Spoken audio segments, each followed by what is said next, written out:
Hi friends, I'm Geeta Sethi, a strategic advisor, life coach, certified NLP practitioner and trainer. I welcome you to my channel, Designing Life, Redesigning Minds, Beautifying Lives. I'm so proud and grateful to be able to do a conversation with my brother, Sandeep Sethi, and the purpose of this is to help you all viewers to know Sandeep and his achievements, the secrets to his successes, his challenges, and his beliefs to be what he is as on today. I'm sure you all shall be able to relate to his experiences and shall be able to learn and thus help you to achieve your purpose in life. Sandeep Sethi, a pure educationist at heart, with an overall experience of more than 25 years in developmental education through creative teaching methods like theatre and exhibitions. He has conducted various events as Train the Teachers workshops and quiz for students pan-India.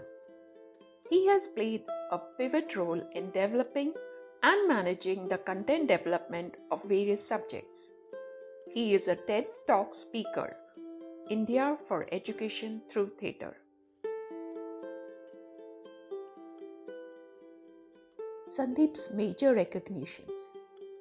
He has been honored as the best principal by Dainik Bhaskar on Teachers' Day on 5th September 2016. Best Teacher for Entrepreneurship and Accountancy in 2010 by Network for Teaching Entrepreneurship NFTE, a US-based organization which was received at the event in New York in 2011. He has been felicitated as socially aware educationist and idea launcher from Khel Shankar Durlabji Trust by Dr. Ela R. Bhatt, founder of SEWA, in 2005. He has been honored as Best Teachers Award in 2003 by the Rotary Club and in 2008 by NFTE.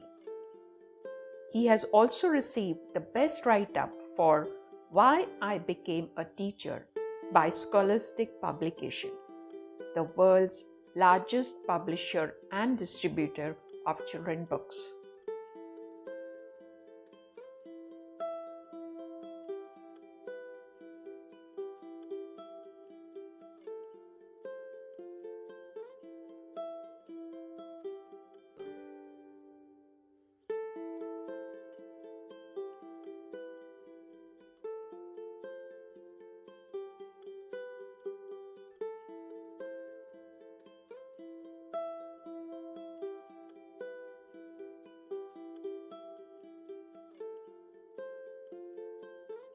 As a volunteer for cause, he has encouraged students of different schools to do voluntary work with NGOs. He is the member of the core team of I Create Jaipur, an NGO working to develop entrepreneurship skills to underprivileged and unemployed section of the society 2000 onwards. He has initiated an NGO Raise and Touch for the support of HIV-affected children 2010 onwards. For road safety, he initiated a NGO Muskan, founder member of the trust and life member and coordinator since its conception in 1999 to 2015.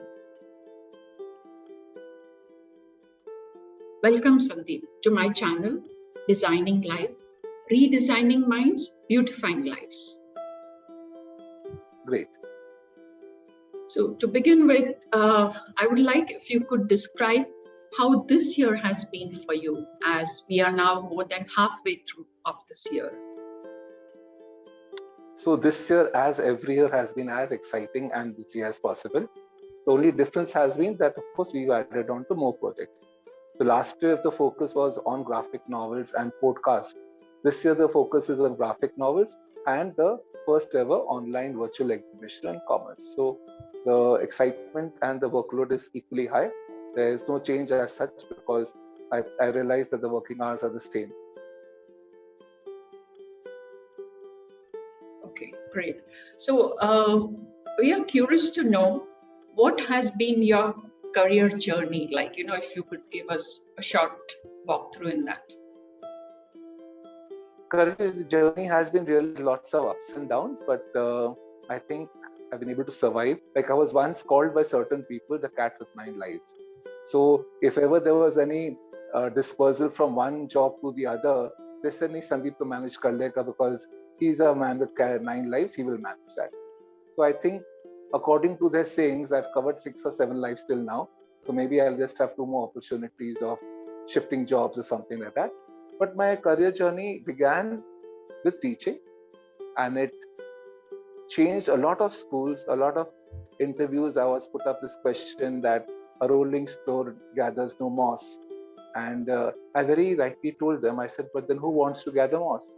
So it's easy for me to roll because I don't need to gather moss. And it has been shifting from places, shifting cities also. But more important, all the institutes which I have left are all very comfortable with me to talk right now because they've seen the growth. And they believe that it was just a stepping stone of moving ahead. And if these stepping stones had not to be there, I would have not reached where I have reached right now. So everything was unplanned. Subjects were unplanned. In the first job itself, I went for an interview and I said, I do not want to teach maths and GK. I'm weak at that. So I would love to take up social studies or maybe science.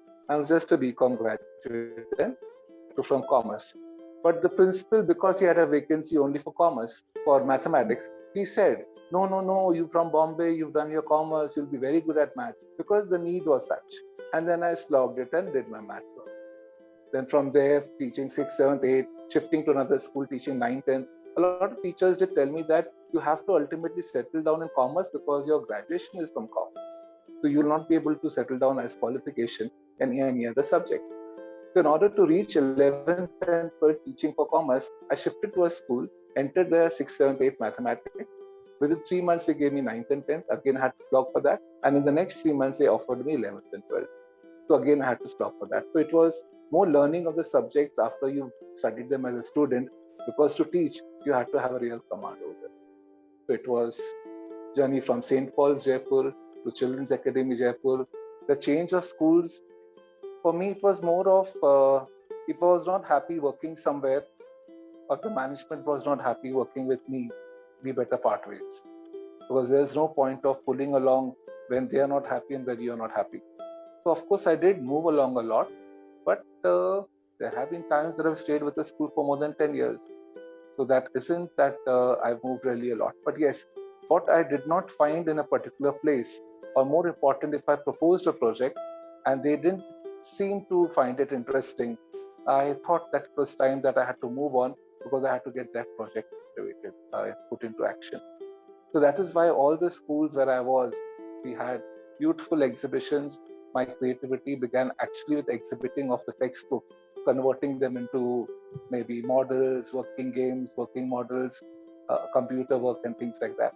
And a lot came in from the school which I studied in class 9th and 10th. That was Jabnabai Narsi School, Mumbai. So that was a project school. That is where we learned to do the research technique. And from one school to the other in search of your subjects. And later on I realized that I could not survive in a school as a full-time job because I had a lot to do and that upset a lot of colleagues around me. So then I preferred to take up job in 2 schools as part-time. And then I knew that I was not disturbing people. At least I was not making others insecure.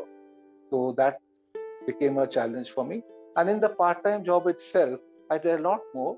And from the exhibitions, we migrated to take up bigger challenges, and we picked up the topic of converting textbooks into theatre. And we had the blessings of all the people on the likes of Barry John, Leela Sampson, and all the topics of the country. And we were able to survive in theatre for 7 years. And 7 years of teaching accountancy, business studies, economics, entrepreneurship, and mathematics through having productions of theatre, wherein the icing of the cake was when we were invited by National School of Drama to perform in Delhi. So the journey has been very exciting that way. But I always feel that from exhibitions to theatre, from theatre to a lot of social work, from social work shifting to graphic novels, and now to create this online exhibition, what is the most common thing in that is, amongst all these 5 traits, is the story. You cannot have a play without a story. You cannot have a graphic novel without a story. You cannot have an online exhibition without a story. So what you actually need is the application of the subject. So maybe with the coming time, with the national education policy and things like that, the story as a pedagogy is gaining a lot of importance. So maybe the acceptance came up because we had begun work much earlier, but the government is talking about it right now. So hence, the acceptance was quick. So I think, I won't say it was quick because it did take a lot of time for people to understand, oh, but why would you want to have a play in accountancy? How can I have a play in economics? How can I have a play? Does that waste time of children? Do their grades go down? So many ifs and buts were always there from the colleagues' point. So I stopped at a particular phase of life trying to convince my colleagues. If my principal had understood it, it was great. If he or she did not understand it, I prefer to move on, because there was no point wasting your time and wasting your life with explaining things to people who don't understand. So I think that has been a great challenge for me. But otherwise, it has been, like, for me, I knew the movement would always be there. So I was not scared about movements and not looking out for a permanent job and pensions and PF accounts, because that was not my domain yet. So it was more of happiness till I'm living. I wanted to see that. Great. It's a very great long journey, but with many ups and downs, as you mentioned.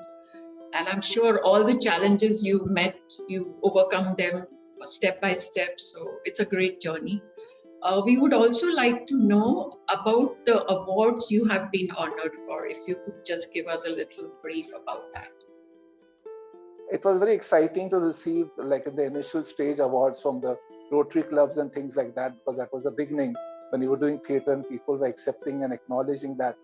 But I think the award which I got in United States when I went to New York to collect was for the creating a lot of innovation in the subject entrepreneurship. And after that, I did feel that I deserved much more. But what was greatest happiness for me, that when I was working for CBSE, I was allowed to design an award. So I did that very well because I knew what an awardee should be like.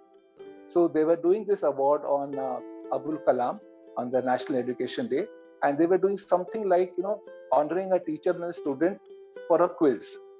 Then I told my seniors, I said, ma'am, why for a quiz? Let's identify a teacher and student team who has done something for the outreach of the society, not within the school hours, outside the school hours, not within the school timetable. And I felt that I was the best candidate for that. But there was more fun that till I was there, we were able to identify 10 teachers every year over a period of 3 years to honor them that. So a lot of people said, but you don't qualify because you're not in the school anymore. I said, let be the one. The fun is more of now creating an award rather than receiving an award. So award as such, after getting the first one, didn't have any excitement because you knew that you could do much more. And awards has its own equations, own networking, own agendas. So then award also was not something which was exciting. It was always exciting to see that the children were able to enjoy their studies, have more fun. That was a bigger award than anything else. Rather than, in fact, when I was an CBSE officer, I remember very well that they had called me at a function to honor me and introduced me with all the designations of CBSE. So when I got up, I said, well, the day I will not be with CBSE and the day you call me after that, that is what I will consider an award. Because right now I feel that's more the designation that you're calling me for. So that doesn't excite it. It never excited me. I always felt that when you only know me by my name, that would be more interesting for me. So I think it's happening like that now. Yeah, it's very true. The name itself should make a difference. And I think you've made a lot of difference to all the individuals you've met through your life, as well as the students whom you've been teaching. And I'm sure your colleagues have also been very happy to work with you. and they are also very proud of you. So, See, even in the names category, if you see, there was always a big question when we were doing the books at CBSE and at various other places. Where would your name be? okay. So I always, even when the theatre was going on, why should your name not be on the top of the brochure? I would tell them, see, if I put the name on the top of my brochure, I may not get to do this job again. So I would be more happy putting my name at the bottom. So one, no one gets jealous of you. Second, it's also very easy because the hierarchy of people wanting to fight out, okay, my name should have come first, my name should have come second. So when they see my name on the bottom, they lose that hierarchy thing completely. They don't fight about it anymore because if he's put his name at the bottom, it's perfectly fine. Anyone can be anywhere. And third, I always told the people, I said, I have no interest to put my name anywhere because I have no one to show it to. If I notice all the books which are written, my name comes up in the book and some letter the other. You have people whom you go up and you tell them, dekho, dekho, this is my name which is coming up here. So I said, that is no fun. Of all the books that you see, of all the acknowledgements given, whom do we check out? Do we know anyone there in that list? We don't even read that list. So there was no fun of getting your name put up there. It was more fun that you had done your work. And even if I remember, a lot of said you have to keep your records, it'll help you in your interviews. I used to say that interviews, if that's going to be on the file which I will present, then I don't think that person across there has any brain. But if he can see it in my eyes and in my passion, in my words and body language, then that is the right thing for him to see. On paper, you can get a lot more, which you may not have, but in the eyes and the body language, you can't get that. So I always preferred that. I said, I don't require it. So I reached 57, I didn't require it till now. So I think I've done the right thing of not running behind the name game there. Yeah, I think that's the very good approach. Especially you don't get labeled, you become non-judgmental, and they also, don't put a designation with you. So you're just like Sandeep Sethi, and you're doing everything what you can. And I'm sure you're enjoying everything what you were doing and what you will continue to do. Something about your entrepreneurship we would like to know. You've been conducting workshops and you've been helping a lot of entrepreneurs to, be in this career. So how would you describe the entrepreneurship thing? If I remember, even in my school days, I was running a circulating library in my class 10th or 9th perhaps. And I was also, if I remember very well, I was making sauces and selling. So that calculation of costing, etc., was very much there, and it was not holding back to do anything. So I also remember conducting some children parties for the tuitions whom I was teaching during my school days on cost. So that all ultimately was boiling down to entrepreneurship. I didn't realize that it was a subject going to come up soon. And I remember when I came to Jaipur in my earlier years, when the summer break, we were not given us salaries. So I was preparing squashes and selling. So I had enough orders, like the tomato sauce business, which I started only during the tomato season. I had enough orders for the next day. And in the sauces also realized that whatever I was cooking today already was good for them. So I always had one day orders in advance. And that time also realized that I could also offer services, going to people's house, making the sauces, the syrups there only. Because it was easy for me. I would not have to worry about my lunch or dinner, and they would pay me on a per day basis. And they were happy because all the ingredients were used there in front of them. So that, I think, was also a link of my entrepreneurship coming up there. And before even the subject came up in CBSE, we were doing a lot of entrepreneurship activities in commerce. But then the subject came up, and then the book came up, then the courses came up. So all that went to a very different level. It all became very official. And I think all my skills of making sauces, syrups, chocolates, cakes, anything that I was making was helping out the children to understand costing, to understand the various components of cost. And also they were able to pick up the skills and develop them into careers. So I remember one of my students reached an international award to make something on cosmetics. So it was always exploring. And it was a challenge for me to learn because I remember I used to make very good pineapple cakes, and one student whom I wanted to gift a cake because she had done some work for me. So I said, I'll make a pineapple cake for your birthday. She said no. I don't like pineapple cake, I like chocolate cakes. I said, well, I don't know how to make one. So she said, well, then learn how to make one. So a student motivated me to enter to understand how to make chocolate cakes. And then I realized what the students wanted, whether it was chocolates to be made, and we made some huge orders for one of our parents, and then we got some order for making truffles, and I did not know how to make truffles, but the order was very exciting, and all the profits the students would give it for HIV homes and other organizations. So the challenge was that let's learn how to make truffles. So it was all a learning process, and in that process, children learned a lot, and we did a lot of experiments, especially when things go bad. I was making almond syrup during the summer break, and the syrup went bad. It got a little burnt. So then we understood that we could put some more, herbs into it and make it completely on a different level. So that is all we learned through process. So that was actual entrepreneurship thing, learning things on the ground level. And because I had the subject in school, we went off well. I also remember a very challenging day. One of the principals of my school told me in the morning at around 10:30, Sandeep, can we get some chocolates? I said, yes, why not? How many? Oh, not many. I said, but Father, how many? He said, around 3,500 children are in school, so 2 chocolates for everyone, say 7,000 chocolates. I said, Father, when do you want them? Tomorrow morning, 8 o'clock, packed in 2 pieces. I said, Father, the challenge to make them is the second thing. The first thing is to see whether we have the raw material in the city. So we found out we had raw material. Then we divided them into 2 groups. I think we worked the whole night, whole day, 2 groups, and we got the students on board, and we told them this is our practicals going on. But the end of the story was by 8:30 next morning, we were able to deliver it to the principal, the chocolates there. So children got to learn a lot. I, in fact, got to learn a lot that I'm supposed to smelt them in an air-conditioned room so that after smelting, it freezes quicker, because otherwise pouring hot chocolate in the fridge is going to defrost the fridge automatically. So you learn all these things when you're working. So that entrepreneurship journey has been good. And I see a lot of my students, we started something, they may have done something else, but they all have grown up really well. That gives me a lot of fun. I'm sure they have made you very proud of it. And I still remember the almond sharbat used to make, the wine also used to make at home.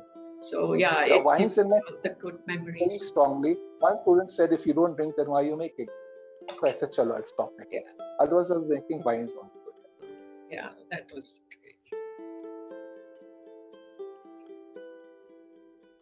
So we would like to know about the entrepreneur workshops you've been conducting, if you could share with us. Entrepreneurship workshops for a period of 4 days, 5 days. During the online stage also we are conducting. And we did some very, I won't say very innovative, because we picked up some ideas from here and there. We started making the lot of reusable sanitary cotton pads. So that was a landmark which we were able to do that. And workshops in schools, workshop for the underprivileged, workshop for other departments wherein we felt it was required. But I would love to talk about one of the failures wherein I felt that we could have done much better. So working with a set of HIV children, I think the oldest one, who was in grade 11 that time, I shifted to my house to live. And we thought of creating an entrepreneurship course for them, wherein after 12th standard, while during the graduation, they would do entrepreneurship things like marketing quality products, which people could afford to buy from their hands. So that was, HIV has a lot of stigma. And then from there, we were wanting to go into reading and then go into manufacturing. But somehow, what I tried, I was not able to achieve. So I was not able to motivate the children to do that as a business form. Though they felt that they would try to go for bank jobs and things like that, which none of them have got so far, because the potential and things were not there. But somehow they thought, I want to be a bank manager. I don't want to do this work. And these are all, most of them orphans whom I'm talking about. So they have different ambitions, different dreams. So I didn't want to disturb them by imposing this on them. I offered it, but no one took it up. So in fact, now recently some organization has come up saying that we would like to pick up on that, because this is the only way orphans can be, brought back, and they have something of their own so that we don't need to support them again and again. So we are so happy that you had this idea many years back. I said, fine, this was the purpose, but let's see what happens to that. So we are open to workshops on that mode. It's good to hear about that. And would you also be able to tell us where these students have been, their achievements, or if you would like to share something about them, how the students... Good number of them, they're very different categories of success they've had, Okay. If someone was good at academics, we could motivate them for better courses, to go abroad, to do something and come back and really do much better for the society. So there has been a success rate for, let us take students joining the rest of the institutes of the country and moving from there. So a good number of students who've gone to Sri Ram, to DU, to Bombay, to Pune, to Bangalore, and then from there they've had their own success stories of various different areas. The other set of students are more into the creative bench. So they would be the ones who would find some way into the journalism sector or in the film industry, maybe a writer, maybe somewhere backstage doing a lot of dialogue writing work. There's a particular group of students in that category. Then you have another group of students who were coming from business families, but they got a little more dimension to understand their businesses in a better way, and they are doing their businesses in much better way, or who didn't have their own businesses but have entered into the business venture. So that would be a range of students, not necessarily touching upon entrepreneurship, but making them understand their potential and making them go ahead. So that confidence building, I think, was required. So there were a lot of students settled abroad who are really doing well, not doing well, but exceedingly well, to support my other social work which I do right now, who send funds directly to the organization. So that sort of thing has been there. So the student network has been really good, whether it's entrepreneurship or maybe not. So something more about the social causes you picked, doing a lot of voluntary service. I got involved into a lot of NGOs in the city, again with lots of ups and downs. And I also understood that getting involved into establishing an NGO is very interesting, but we should also know when to step out. So initially, everything is very, very rosy. The honeymoon period is there, but you have to understand when it is too late. So I've done NGO work with I Create Entrepreneurship, where we set up an organization for developing trainers for entrepreneurship. We've done something to a lot with road safety. There was a student of mine who passed away, and when after 4 years, again one more student passed away. With the help of the parents, we created one NGO called Stan on Safety. So I was there with them in the initial years. I'm still with them now, but I have a different role to play now. And there's a school called Disha, which was started in Jaipur, which I was attending as a volunteer of Dilkhush in Mumbai. So that school is there. So, and there's this 2 homes of HIV, that is Faith and Raise, both of them looking after HIV children. So I do know when to, you of course start things with a lot of passion, but you understand your role and you have to come out of that. So you don't have to make the NGO your identity. To make your social work your identity, then things goes wrong. Because then you start looking out for a name of yourself. So here I'm more happy developing the NGO, developing the social work, setting things in the norm. एक हिंदी में कहावत होती है, टीका लगाना.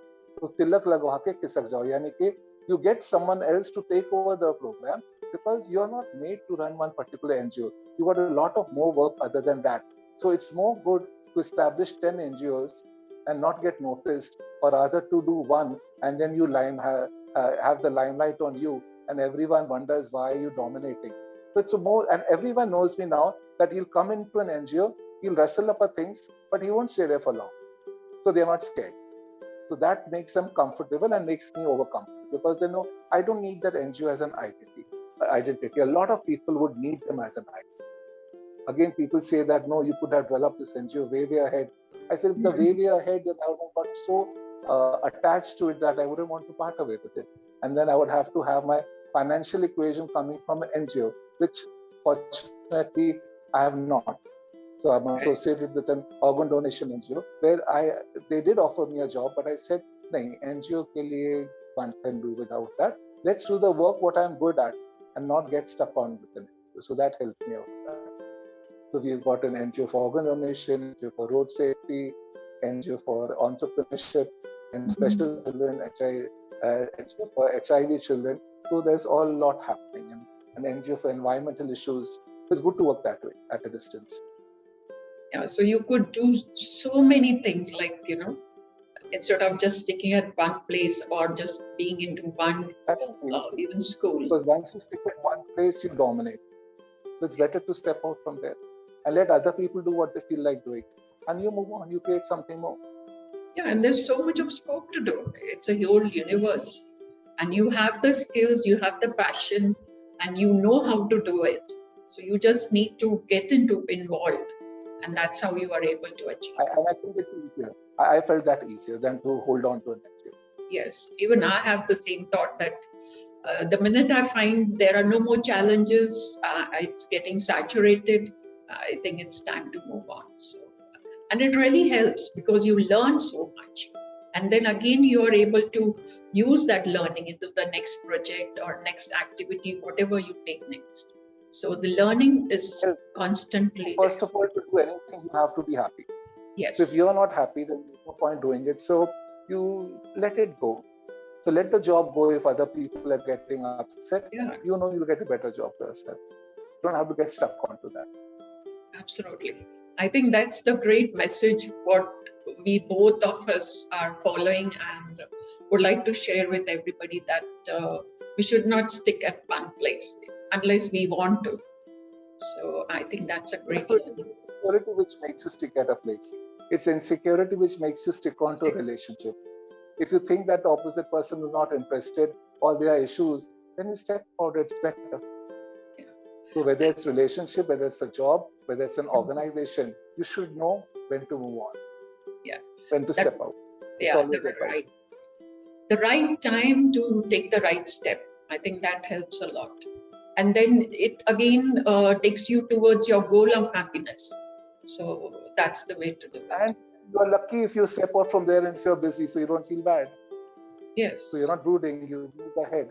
So moving ahead, I think, is the biggest challenge for everyone. Very true. So any other challenges what you would like to share with us? I think you've shared a lot, but if there's still some learning or some particular incident. No, there have been lots of ups and downs, challenges of sleeping on the road because you couldn't reach to a particular destination. But I think these are all parts of life, and challenges even of people not understanding you. Okay. The people understanding you till they need you, and then they don't want you, then they don't understand you, and then they can talk a lot of nonsense about you. So there did a time did come that you were upset with a lot of people. So then one of my friends got me a workshop done on forgiveness of people. So you started understanding that you could forgive them, not because you want them to feel better, but for the simple reason that you want to feel better. So the art of forgiveness is very much important, because then you will not be able to go ahead if you don't forgive them. So I remember the same person I met at a function, and she spoke to me and I said, I do not know you. I said this in public, which hurt them very badly. But then I wanted to tell them that you hurt me. But I was being very kiddish. And the next time I met that person, after getting that workshop done for me, I realized I could go up and tell them and wish them.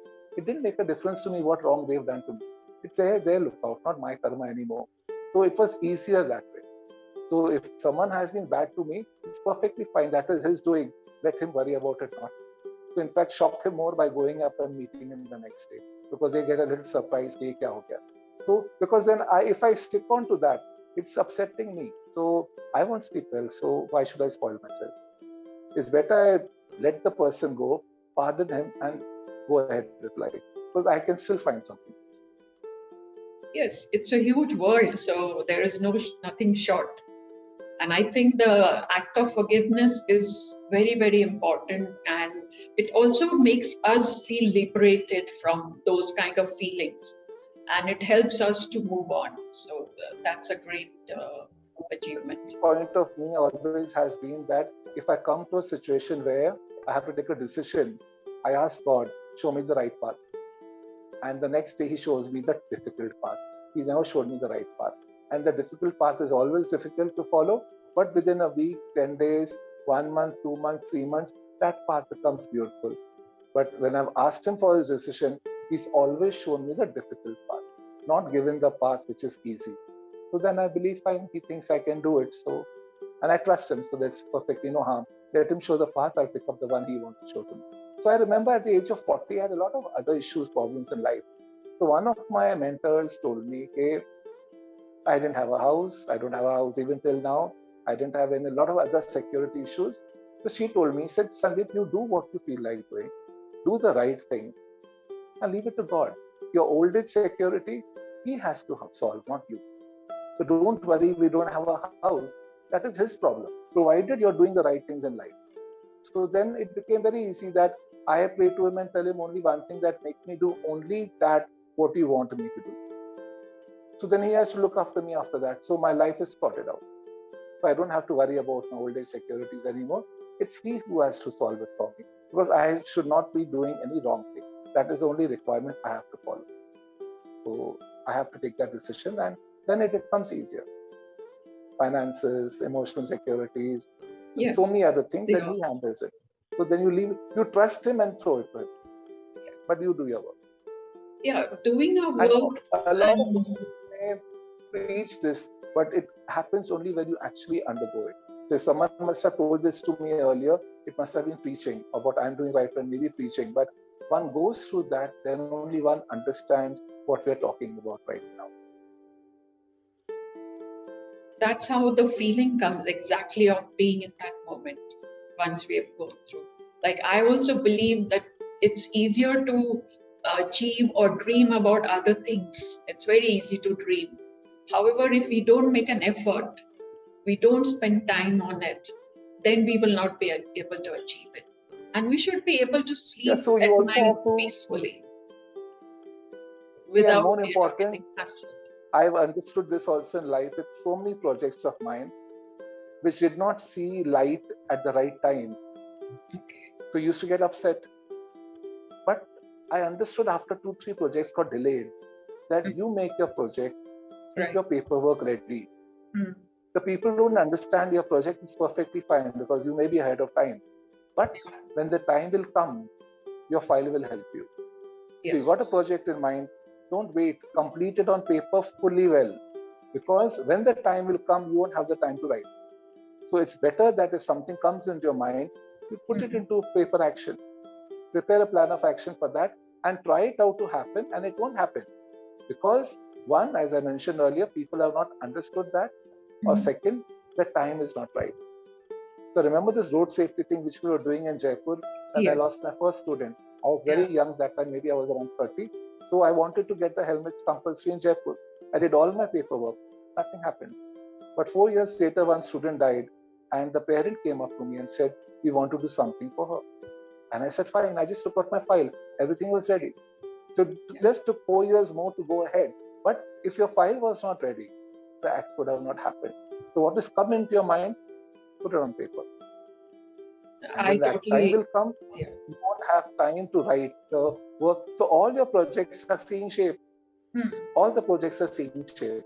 But then you just write it and keep it there.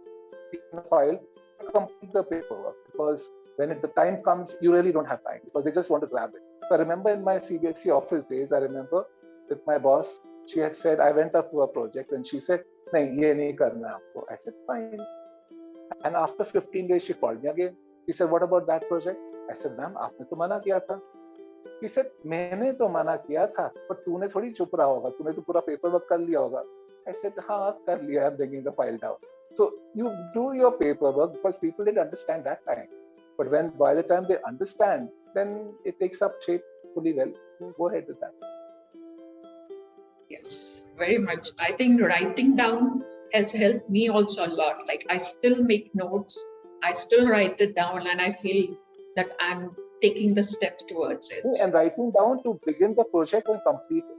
Complete the paperwork of the project. People are not understood. Prepare your objectives, prepare the plan of action, everything. You talk to people, they don't understand. Don't get upset. A time will come and it will be asked for. So it happens maybe 4 years later, 5 years later, 6 years later. But it will be coming out in time for sure. Yeah, the time will definitely come. And you've already planned so for I remember, Salim from Salim Javed's team, he used to say, hey, when your time is bad, that's the time for you to write. You keep on writing, keep on writing all the stories, because when the time will come for the producers taking a film, you will not have time to write anymore. You'll be so busy in other things. So your time for writing work is very important. So complete your idea, complete your project. There are no takers, don't worry. The time will come when takers will come for that project. And they'll tell you, अरे उस time आपने एक सुनाया था ना वो वाला, तो उसने आपने अगर सुना के छोड़ दिया तो you lost it. But you've completed the script, that is much better. So things will happen. Yeah, very, very true. Anything else you would like to share? It's been such an interesting conversation with you, and I'm sure we all are getting more inspired and motivated to, about your I think they just have to find what change you want to make in the society. You do it yourself, don't wait for people to come up. And if you have an idea, start working on it. It helps. So a lot of people join you once they're convinced about that idea is right. But it takes time for them to understand. So don't give up. And if you've given up, it means that you're not convinced about the idea. If you're convinced about the idea, you will never. If you give up, fine, then don't feel bad about it, because yourself feel that it's not right. But if you're convinced about something, just keep on go ahead. It will happen. Conviction is a very strong point. That is the strongest it has to come weapon. From within. Yeah, it's the strongest weapon. Okay. Anything about the future in education, especially in this pandemic year? Your thoughts. It is going to be tough. It is going to be tough. Everything is going to be tough, but they have no choice. So things will not happen smoothly. Schools will not open very fast. The results will be very, very good. Of the results being declared, admissions will be a very big problem. We've realized that 2-3 year students have not gained anything but have just got good results on paper.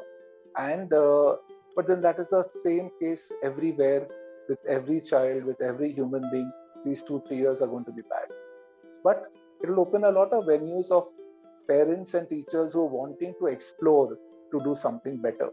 So that could be a lovely opportunity if you see it from that point. So I think in every approach, one has to be very positive, because can you change it? I can't change pandemic. So what do? I'll start finding the plus points of that.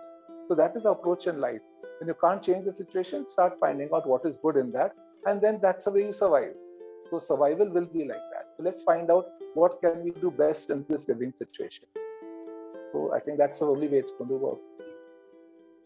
Yes, I think that's the right way. Filter out all the goods, filter all the good memories. A lot of teachers who are not wanting to change will get outdated. Yeah. By the time the pandemic opens up, they would have put a lot of rust on themselves because they have not moved on. They have not done something new. They've all got into the comfort zone of teaching from home. So they'll have a real tough time facing up things later on. And a new crop of people come and take things over. Because the students are when I teach some students, I always tell them, okay, fine, check this on Google.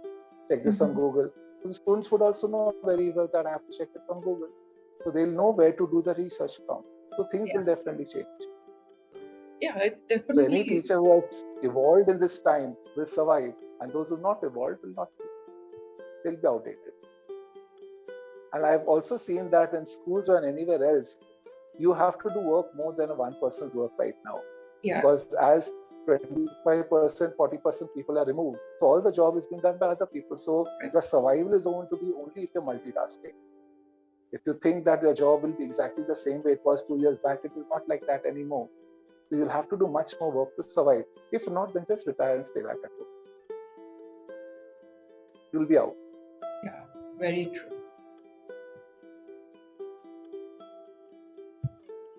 So I'm very grateful to you, Sandeep, to spend so much time with me again and also share your viewpoints, your opinions, and especially the journey which you have gone through.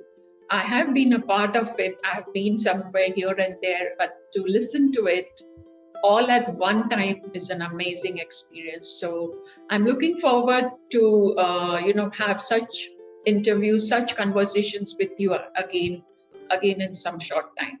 So thank you very much. Great. Thank you so much. Thank you. Pleasure. Change is the only constant, said a wise man, and so too indeed. With the coming of the new education policy, education is becoming more student-centric, and thus the need to focus on developing the competencies among students. The graphic novel will provide the much-needed visual support to the complex concepts and engage multiple learning models among students, besides developing their higher-order thinking skills.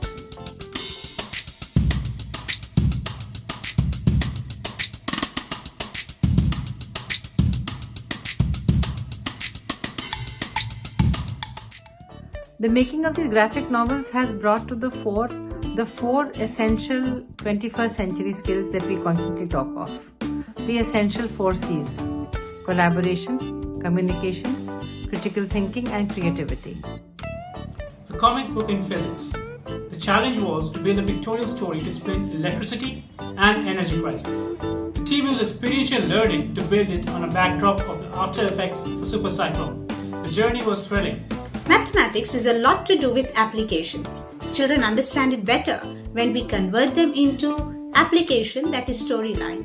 It then becomes a fun activity for them. Training sessions, the making of graphic novel, were the lighthouse of guidance. Sessions were held for sketching, coloring, expressions, merging of characters with the backdrop, and layout of blogs. YouTube links with around 400 views for each speaks for themselves. Creating comic books helps to preserve ancient art forms and is an effective way of teaching history. Like folk art, it depicts the culture and society of the times gone by and tell us about shared community values. Creating characters and converting them into a storyline was a challenge, but with a lot of brainstorming with the entire team, we could visualize the concept and start giving shape to the characters.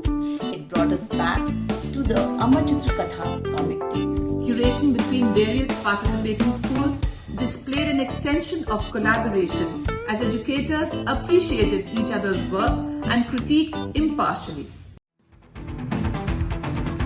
Let us dive into the process of audio-visual of graphic novel, which is a roller coaster ride with sounds, action, music going up and down, re-recording and recording. Many subjects, integrating all kinds of subjects and disciplines into one solid whole. I think that is what has been the USP of these graphic novels for me. The fact that the scripts have been developed using NCERT as the base gives it an academic perspective. These novels can be modified and converted into, plays and dramas, and therefore lend themselves to performing arts.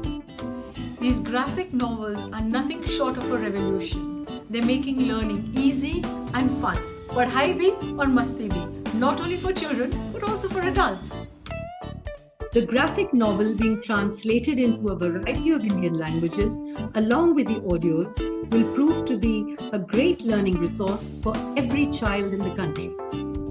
Graphic comics एक ऐसा नवाचार है जिसमें अनोखे पात्रों के माध्यम से एक रंगीन चित्र कथा के द्वारा शिक्षा अधिक अनुभवात्मक, समग्र, लचीली व सुखद होती है और बच्चों की दक्षताओं को विकसित करती है।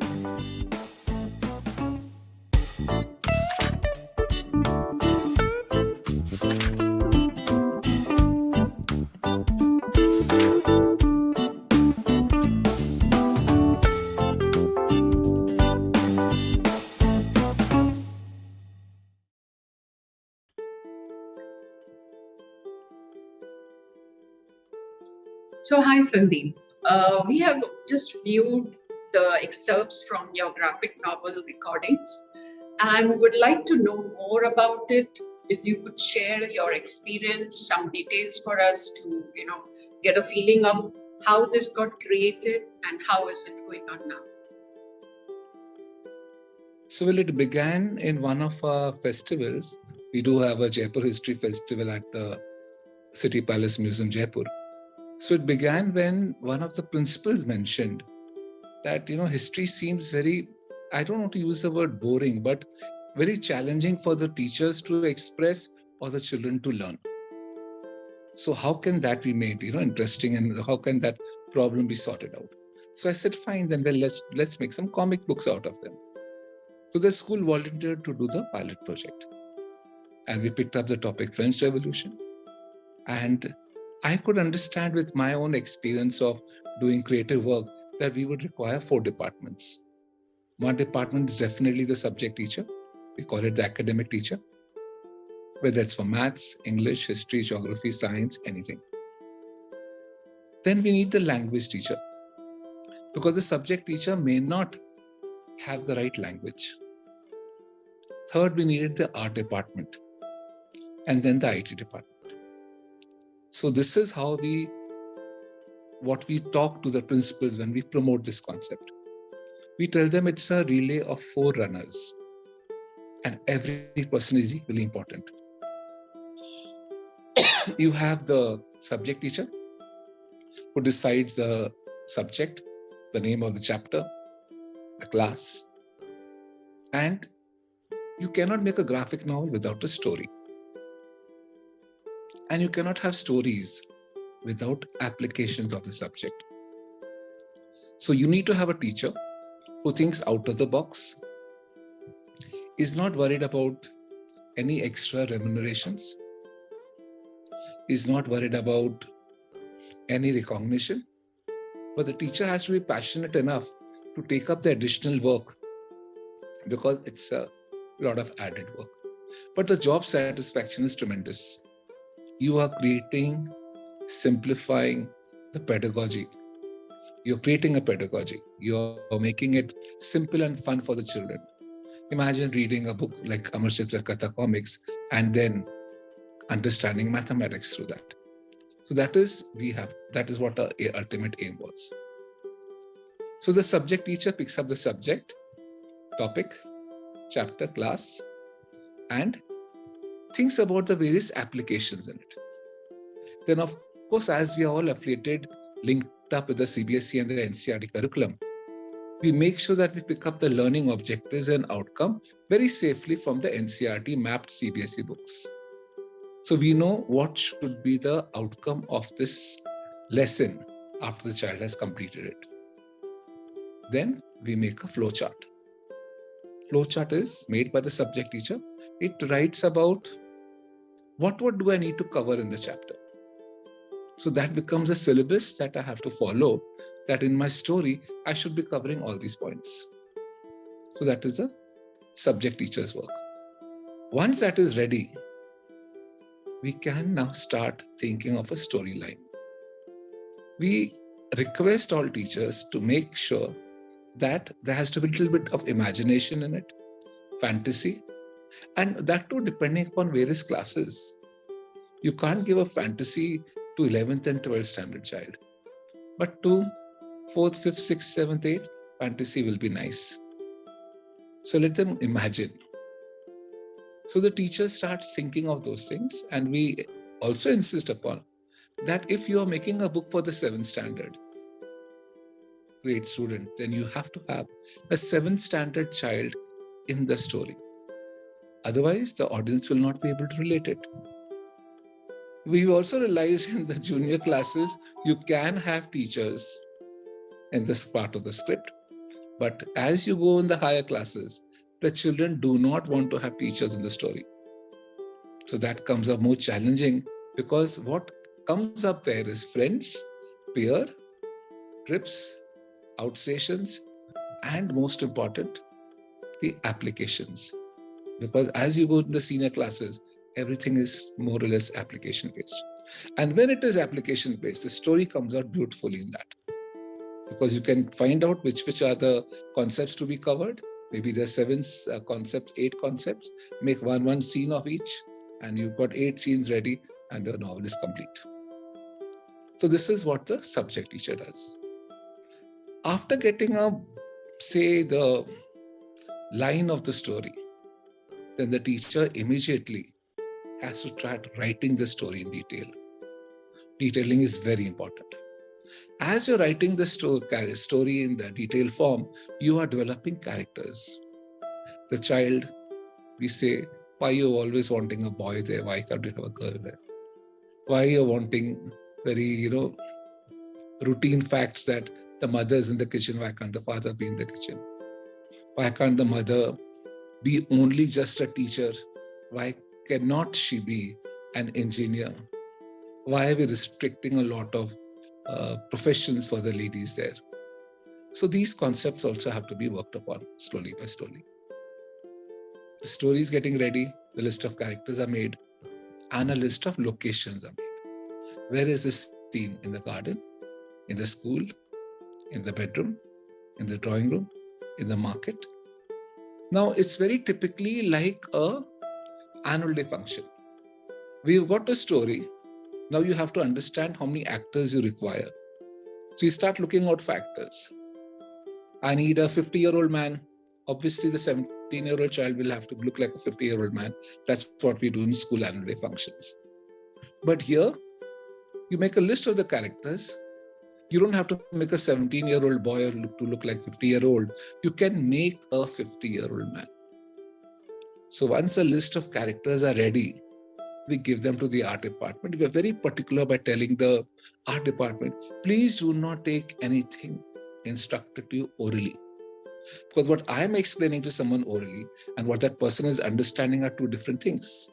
So the art department does the work and shows it to the subject teacher, and she says, "Arey, mujhe to aisa nahi chahiye tha." And look at that effort put in by the art department. So we tell the art department, take it in writing. And we tell the subject teacher, ma'am, you have already thought of the character. So you know, you want him tall, short, fat, bald. How do you want him? What is the age? What is the financial background of the character? Because the house will be related to that.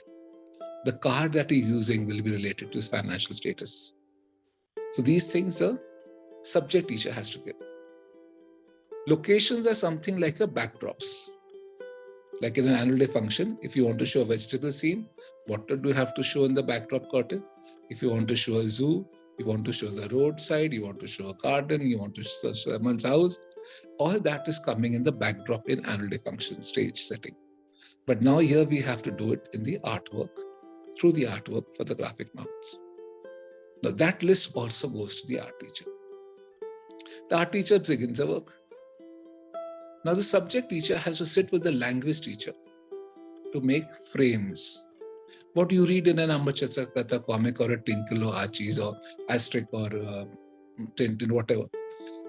You will see that on a page you have maybe 2, 3, 4, 5, 6 frames, or we call them blocks.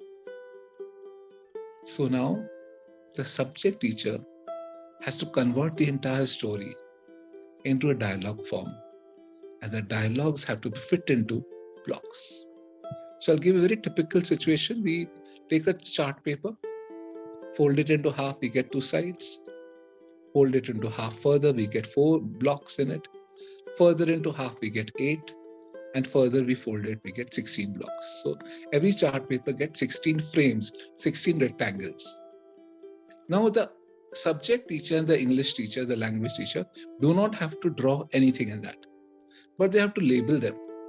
Scene number 1, block number 1. Scene number 1, block number 2. Scene number 1, block number 3. Scene number 1, block number 4. Sir, how many blocks can we make? There's no limit. You have to see to it that your script is coming out well and the concept is being sorted out. So you start making your blocks, your frames. What do you write in that? You write down the scene, block number, then write down the location. Let's say it's a playground. So you write down a playground. And maybe we've got 10 blocks of the playground. So just write down in the 10 blocks, playground, playground, playground, playground 10 times. Now in the first frame, the first block, what do you want? Whom do you want to be there? Say it is 3 children playing. Well, you can just write down child A, B, C. Now, what do you want them to speak? Don't draw. Just make a bubble and put the dialogues there. So this goes like this. Scene number 1, location, park, block number 1. 3 friends, A, B, and C, playing football. Maybe no dialogue at all. So that is what you see in the first block. The garden background, 3 children playing football. Next block. Location, garden. Daytime. The child A gets hurt because Child B gives him a kick by mistake. So what do we write there? Child B yelling, child A yelling, child B saying sorry.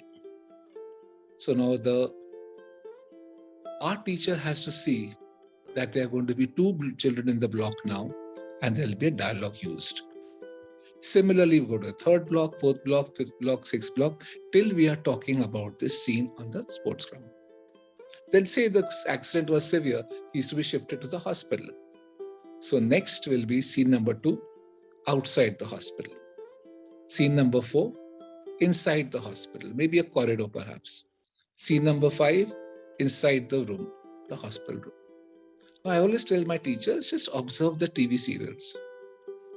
Don't you see them that if they have to show the inside the hospital, they will first show the exterior of the hospital, then the corridor, and then the room. So they're setting up the premises, setting up the environment to be seen that way. That's the same way we'll have to do it here also. When we are putting the dialogues into the boxes, dialogue boxes, just keep in mind that if it's too cluttered, children will not read. The psychology states that if it is more than 3 lines, it seems like a lecture, and the child will skip that lecture. Now, what is ready is the subject teacher along with the language teacher has edited the script, edited the dialogues, and put them into blocks. The art teacher has ready with the characters and the locations. The moment I tell them we're ready with a character, and please make a character on a A3 or A4 size sheet of paper, because if you make on very small blocks, small paper, the problem will be that once you scan it and reduce the size, it will not look so good. But if you make it on an A4 size sheet of paper and you reduce the size, it looks beautiful because the detailing is well done. So when you have a bigger sheet of paper, you can do better detailing. Locations are there. We tell the art teacher, there are various apps available wherein the expressions can change. So I'll share with you an app which you can use in this program, where through that app, same setup, same getup, same child. In the first block, he's blank. Second block, it's half a smile. Third block, it's a complete smile. So you have to have various different expressions of them. We tell the art department not to have the characters drawn flat and straight. So if you're going to watch me straight, the IT department can't rotate me and create another pose of myself. But if I'm sitting like this, then the IT department in some block can make me sit like this, because they just have to play with the rotation. But if you're making me like this, then how will you rotate? So these are the tricks we teach to the art department and the IT department. The IT department gets all the blocks, the chart papers, where there are 16 blocks in it, 160 blocks in it, it doesn't matter. Now they start making PPTs. Location, garden. So they'll put the location there and they'll put 3 children cut paste playing with the football. Next block, we show someone is getting hurt. Third block, we only have to show that they've called for an ambulance. Fourth block, maybe ambulance on the road. Fifth block, entering the hospital ambulance. Next block, stretcher and character inside the corridor. And the next block, he inside to this hospital room. So all these graphics have to be made. We also advise teachers, art teachers, not to make blank straight walls.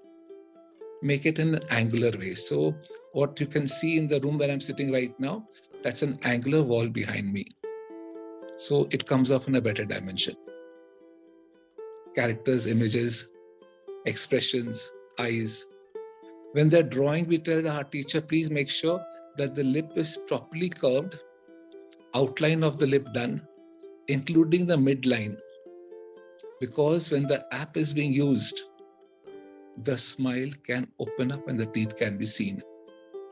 That can only happen if you've given the borderline of the lips and the mid cutting also. Otherwise, the app can't do much.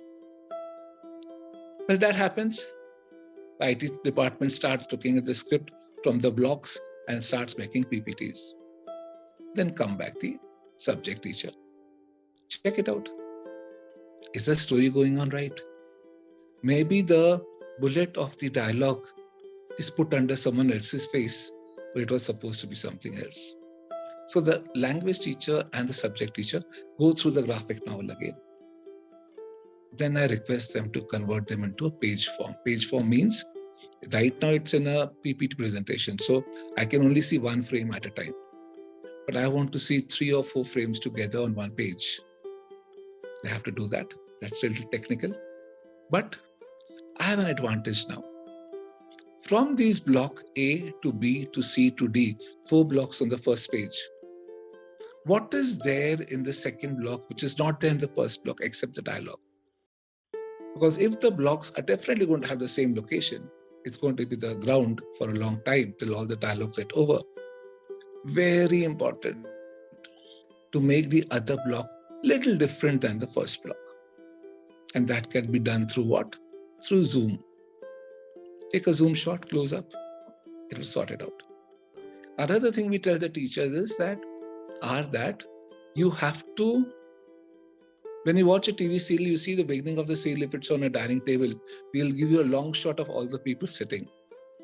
And then very soon, it's only the close-up of the characters who are talking, whom they want to be part of the script now. So same way, begin with a long shot and then start focusing on the people who are expressing themselves, who are speaking. Only take the close-ups. Now play with the left profile, right profile. You've put it in the app maker. You've got the different expressions, half a smile, full smile, and no smile. Get that, and that makes it very interesting. So the IT teacher starts doing this work. Normally, that's the time again that I interject. And when they send the comic book, we are very blunt in telling them, ma'am, isko lamba karo, isko zoom shot karo. Ye dialogue bahut lamba hai, isko 2 block mein todo. You can't have such a heavy block. Ma'am, this is not coming clear. Ma'am, this is not happening. All that instructions are given to them. On the other hand, we start having interjection of questions, worksheets, activity sheets. Why? Because if I was taking to teach 12 days to explore the rise of nationalism in Europe in class 9th, I can't afford to do that now. Now, I have to see to it that if I was taking 12 classes, how many breaks am I going to give into my novel? Is a child going to read the whole novel at one go, or is he going to take breaks? Where should he take a break? That's the place I put the worksheet. So whatever he studied in the first 10 pages, he goes through a worksheet. Motivated, he begins the second lesson. Not motivated, he leaves it there and goes to sleep. There will be a lot of them who want to read more and more and more, but it's very important to go through the different typology of questions given there. I think that's a process of a graphic novel. And then it starts going for curations. We ask the school to curate it, check the grammar part, check the concept part. It comes to us, we send it to 3 different schools. They rectify, they give back, the school updates, and then they give it again to me. Then we send it to one of the special schools in the sense whom over the years through graphic novels, we know they do very good work. We send it to them. So 3 schools plus 1 school. After that comes up, we send it to the NCERT for curation. In this process, we have to apply for the QR code. So that starts happening. A novel goes to NCERT and the stress level goes way up because they may reject the novel. They may find something offensive in it. It could be something politically incorrect, whatever. So that's an examination day for us. We've sent the novel, now we keep our fingers crossed that let it be cleared. They have given us very rave reviews, also very good reviews, excellent, etc. But at times have also rejected novels. NCERT, QR code, ministry, CBSE. From there, the novel is then finally uploaded on the Diksha website and the NCERT website for the entire country or the world to explore. I don't think I missed out anything. Well, the teacher's school wants, if they want to convert that novel into a audio form, Great, they can do that. Audiovisual will happen. So they can do that. I think I'm done.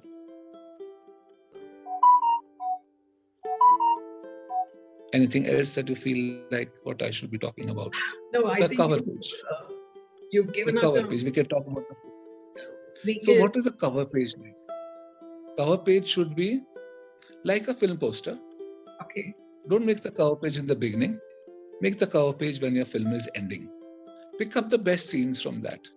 Show the different characters on the cover page. Don't be worried about the name of the school on the top. Write on the heading. See, the school may be wanting to know the name of the school, but the children don't want to know the name of the school who's made it. They want to know the name of the chapter, the class, and the subject. School is secondary for them. So I think you've given us a very clear process, how it is done step by step, and also who are the people involved in it. And I think it's given us a very, very good description how it happens. Anything else you would like to add about how's been your experience, how the teachers and the team, how do they, we keep on insisting that it's a collaborative work. Okay. We had one school who was trying to work in isolation disaster. So, it is that relay race where there are 4 people running a race. And if a person thinks that I've passed the baton to the second one, my job is over. It's not over. If you were the academic teacher, passing on the baton to the language teacher is running between the race. You are running out of the tracks with them. You meet a third person, that is your art teacher. The baton is passed on to them. And you think these 2 teachers can stop? They will be running out of the tracks, and the art teacher will be running through the tracks. The art teacher submits the baton to the IT department. Do you think these 3 teachers can keep quiet? They are going to run the race again out of the track along with the IT department to make him win. So it's not that I've done my work, now I can take a back seat. Right. The work never gets completed. Of course, when it's talking about credit of the novels, like we've had these sessions, we call the author. We have not called the art department. So these problems would be there. But the focus then becomes the author. Because they know the subject, they can talk about it. Other departments can't talk about the subject. Right. Yeah, that's true.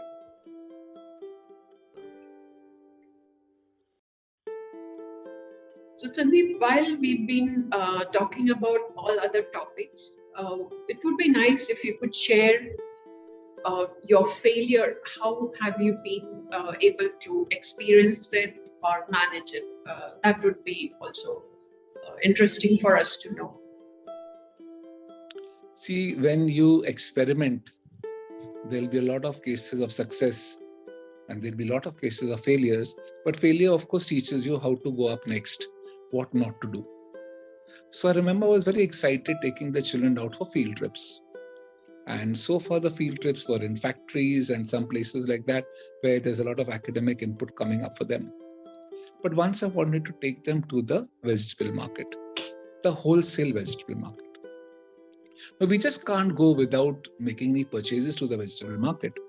So we did some work for around 3-4 days where we asked the children to find out the rates from where the mother buys the vegetables from or the father buys the vegetable from, and make a list of the vegetables required, and we will collectively buy them from the wholesale market if the rates are cheaper, which I obviously knew would be cheaper. So we collected the list, and this was in class 11th. We were talking about the wholesale market in business studies. And when I realized that, okay, if there were 40 children in the classroom and one person wanted 5 kilograms of potatoes, other wanted 2, other wanted 4. So I said, fine, now is the organizing part, which comes up in 12th standard, that we've got this list. Let's make a combined list, because we won't buy from the potato shopkeeper just 5 kilo, 4 kilo, 2 kilo packets. We're going to buy the whole sack. But how much should the potatoes be? So we made a whole list of the potatoes. How many did we require from that 40 students batch? Oh, we required around 400 potatoes, 400 kilograms of potatoes. Similarly, tomatoes, onion, everything possible, whatever the parents gave us as a list. Fine, we went. We had money. We distributed the money. 2 students became the potato people, 2 became the fruit people, pineapple people, tomatoes people. And we moved around in the market. And we did our purchases. We came back. The school winds up at 1:30. We reached somewhere around 12:30, 1 hour before the bell. All the vegetables in the foyer. Oh my God, blunder. We have only one weighing scale. And now we have to remove the potatoes to give someone 5 kilos, and then 4 kilos, and then 2 kilos, and 1 kilo. But we've got a sack of 400 kilos. So just to distribute the potatoes may take 1 day. And within an hour, the bell is going to ring. And I cannot keep the vegetables back in school because they may start rotting the next day.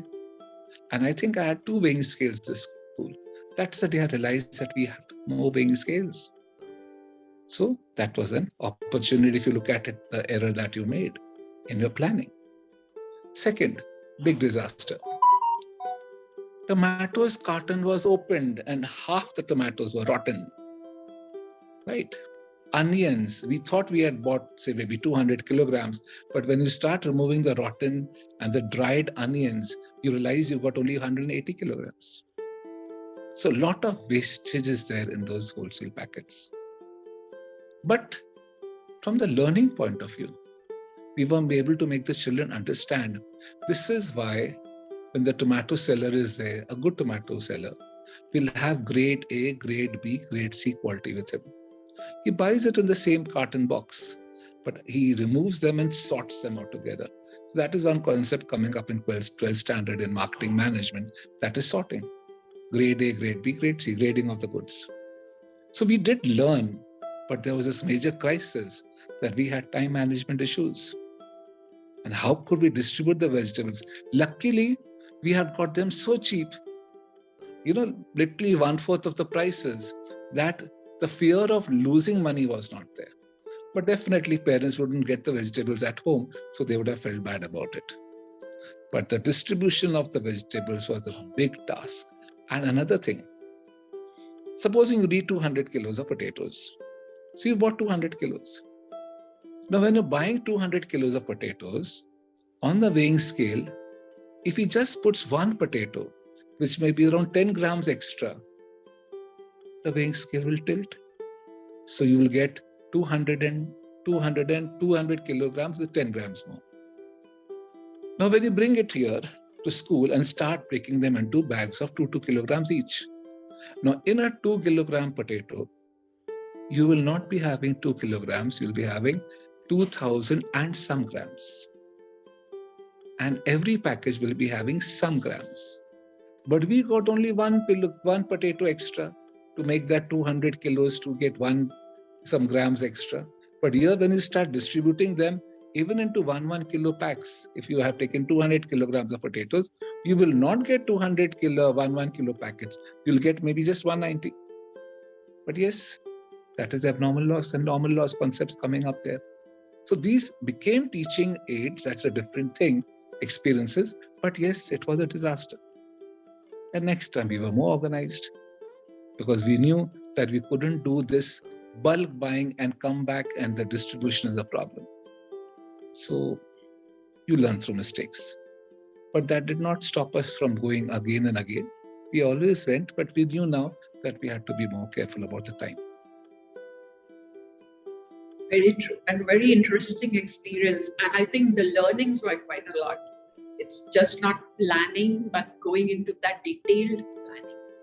I think that really helps. And I'm sure once we face such a kind of an experience, we learn so much. And that's how we go to the next level. And that's how our experience keeps on growing and our learning also grows. Every conversation matters. The one-to-one coaching sessions as per your agenda to achieve your outcomes. Think, feel, and act. Connect with me by sending an email to gita@workofdesign.com and book your time slot now. Please like and subscribe to my channel designing life, redesigning minds, beautifying lives. And know more about how you can design your life with your own tools. Stay healthy and be blessed always. Thank you.